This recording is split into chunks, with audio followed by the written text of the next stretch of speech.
Sa po natin sa linyang telepono si Police Senior Superintendent Joel Pagdilaw, Director po ng Quezon City Police District. Senior Superintendent Pagdilaw, magandang hapon po. Magandang hapon na Jiggy at sa lahat na nakikinig at nanonood ng programa. Apo, yung pong operasyon kanina sa may Calavite Street, gaano kalaki po itong grupo na ito sa inyo pong pagkakaalam? Unang-unang Jiggy, meron tayong programa, yung QCPD, kasama ang barangay at yung pamayan natin dito sa lungsod ng Quezon, tulong-tulong sa pagsugpo sa illegal na droga. Apo. Itong nahuli kanina, yung si Alimar Sulaiman at saka yung alias Raf. Ito yung mga nagsusupply ng mga illegal na droga na shabu dito sa mga barangay sa Quezon City. Apo. Mapapasin nyo, ito ay taga Quiapo, Manila. Makarating sila dito sa Calavite Street, kung saan yung lugar ng bypass operation. Apo. So, doon meron tayong 100 grams as ng vibe. Tapos na-recover doon sa bagong sasakyan na 14 transparent plastic bags na nagkakaroon ng timbang na mga 900 grams. So more or less ito, kung titingnan mo, mga 4 million pesos ang street value. Apo. Sa pagkakaalam po ninyo, no, sa impormasyong hawak din ninyo, may gaano katagal na ho itong nagsusupply sa mga barangay sa Quezon City?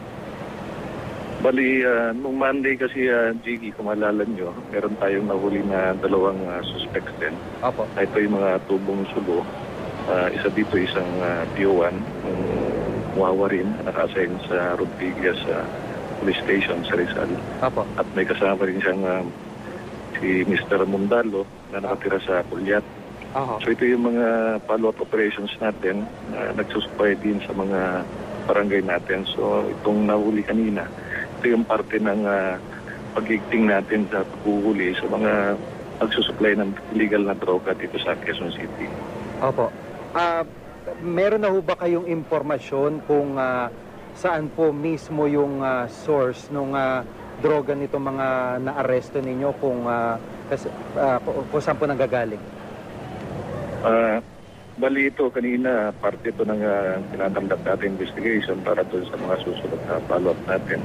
At ito'y hindi namin muna ibibigay para hindi maano yung ating anti-illegal drugs operations. Opo. So itong programa pong ito ay tuloy-tuloy in partnership dito sa mga barangay po sa QC?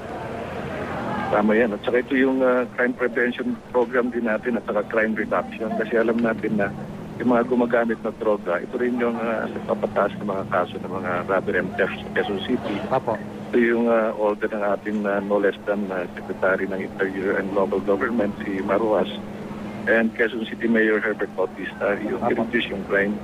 Alam naman natin yung mga gumagamit ng droga, pagka ito'y nawalan na yung mga pambili, lumalabas sa kalye at nagbibiktima para yung mga nanakaw nila, ito naman yung pambili nila ng mga droga sa mga barangay. Apo. Maraming salamat po sa pagkakataon si QCPD Director Senior Superintendent Joel Pagdilaw. Salamat po.